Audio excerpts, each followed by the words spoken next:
it's time to explore one of the oldest houses in Glasgow. Yeah, the Provans Lordship has a fascinating history, so we went to find out more about the medieval building, which recently reopened following a refurbishment.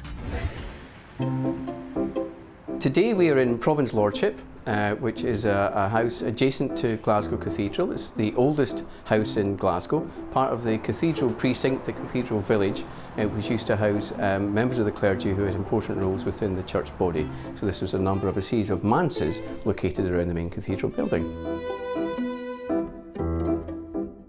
The building is extremely old. We would date it to around 1200. The cathedral is the oldest surviving medieval structure in Scotland.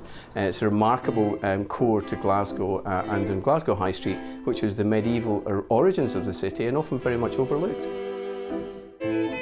The museum has recently enjoyed a major renovation. The building has been an attraction in Glasgow for some time. It was first opened to the public and furnished in the early part of the 20th century, but the building required some repair and maintenance work. We took the opportunity to carry this out in a very sympathetic manner, using authentic period materials and bring the building back to its original appearance. So visitors will notice the building is rendered outside, which is a major change, but it's something that reflects its appearance in the Middle Ages.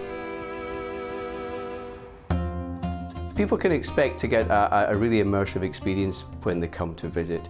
In addition to that, our interpretation, both on conventional panels and digital interpretation, which is a new thing in the representation, gives it a sense of the origins of Glasgow. Very often, because Glasgow is such a dramatic Georgian and Victorian city, people overlook that its core was here on the High Street and from the cathedral leading down to the River Clyde. So if you visit, you'll get an idea of what it was like to live in Glasgow in the Middle Ages.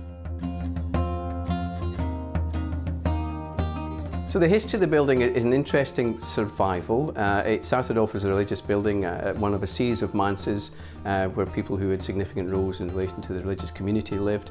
It then moved through a residential phase, and for a period of time in the 20th century was actually a shop.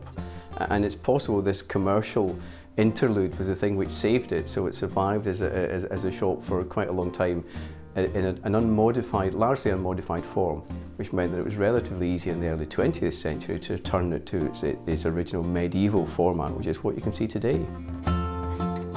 So there's an interesting link between this building and the Burrow collection, which we reopened 2 years ago.